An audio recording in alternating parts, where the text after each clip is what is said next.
The 1950s by Maggie, Tom, and Bobby. Not only were the 1950s known as a time of prosperity after World War II, it was also the birth year of Douglas Fahrendorff on March 24, 1951. After World War II, there was a religious upsurge throughout the 50s. There was so much religious interest, it was called a New Awakening. The decade started with the creation of the National Council of Churches of Christ in America. This brought together Protestant and Orthodox churches to work on issues. The Northern Presbyterian and the United Presbyterian churches joined to create the United Presbyterian Church. Also, the Congregational Church and the Reformed Church merged into the United Church of Christ. On the other hand, Southern Presbyterian Church and the Northern Presbyterian Church refused to join churches because they feared they would lose their identity and conservative beliefs. Books and movies with religious themes became bestseller movies and books. The Robe by Lloyd C. Douglas was the first movie to be a bestseller in CinemaScope. The approval in God We Trust became the national motto and was put on money.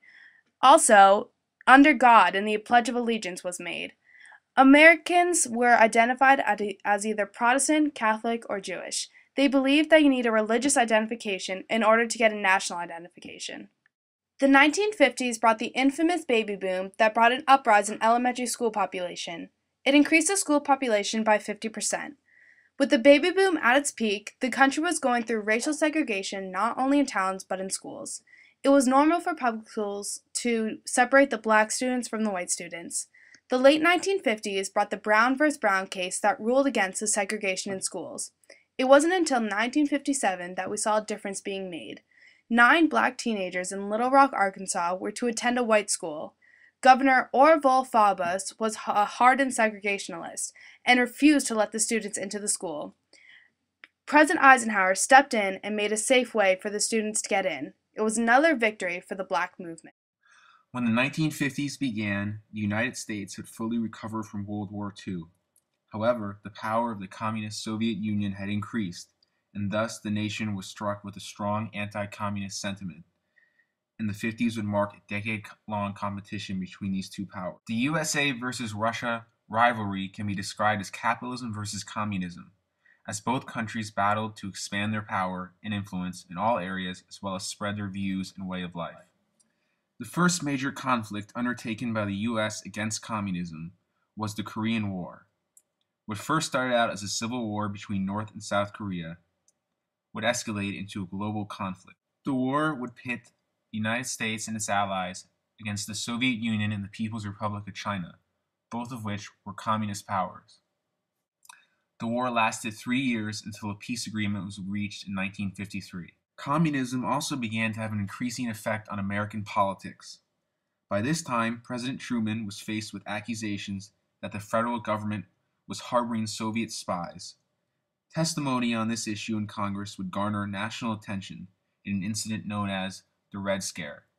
The Red Scare led to a major crisis in American political culture, which escalated even further when Republican Senator Joseph McCarthy accused the State Department of having communists on the payroll and specifically claimed that Secretary of State Dean Ashton knew of and was protecting 205 communists within the State Department. Now, if I don't like to take too much of your time here, but I'd like to discuss one other specific case, if I may. During a Lincoln Day tour, among others, I mentioned a man, John Service, pointed out that under no circumstances should he be in the State Department. Pointed out his background, his record. Incidentally, this man, Service, was picked up in 1945, picked up with 5 co-defendants in connection with the Amerasia case. And you'll hear a lot more about that case over the next year or two. Picked up in connection with the Amerasia case in connection with the theft of some 600 or 700, I don't have the exact number, documents ranging all the way from top secret down to the lower classification. 360 of those documents came from the State Department, some from the Office of Naval Intelligence, some from Army Intelligence. McCarthy's allegations lacked details or substantive evidence, and the term McCarthyism came to be used to describe any situation in which an accuser lacks evidence. In spite of this, McCarthy's claims made national headlines, and the Truman administration began to rapidly lose popularity among the American people. Republican Dwight D. Eisenhower became heavily favored to win the upcoming election and was elected the 34th President of the United States. With the election of Eisenhower, fear of communism was alleviated a bit, but the fierce competition continued. There was an increase in the testing of nuclear weapons, which led to a more politically conservative climate. There was also a technological race between the United States and Soviet Union, culminating in the Soviets launching Sputnik 1, the first artificial satellite to orbit the Earth, on October 4, 1957. Overall, the 1950s were remembered for the fierce anti-communist sentiment and the great competition between the United States and the Soviet Union, which would result in an overall conservative political climate. Art in the 1950s proved to be different than any other decade. Art became known for using television and iconography, as well as photography, comics, and images seen in cinema to make artistic renderings. This ad, advertising Coke, was considered a work of art in the 1950s.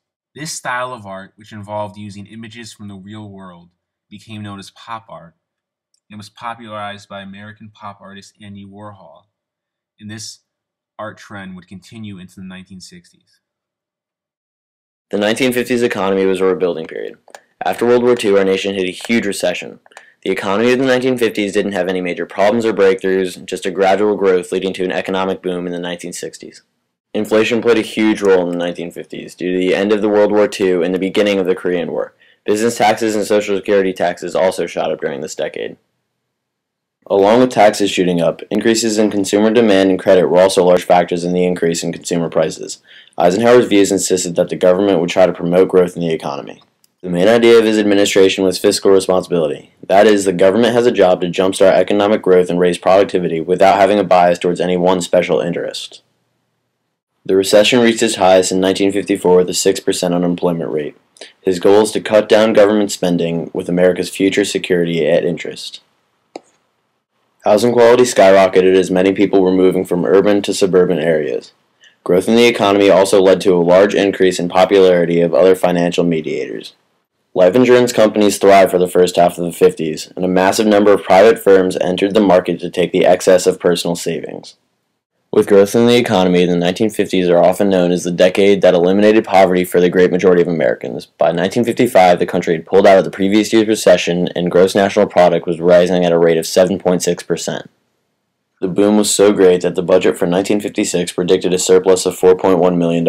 Unfortunately, the economy eventually plummeted in 1957 through the beginning of 1958. Unemployment hit its highest of the decade at 7.5%, leading to a $12 billion debt in 1959, setting records for a budget shortfall. 1950s was arguably the biggest technological stride we have had as a nation so far. In this decade, we invented the computer, used to unravel age-old math problems quicker than humans could.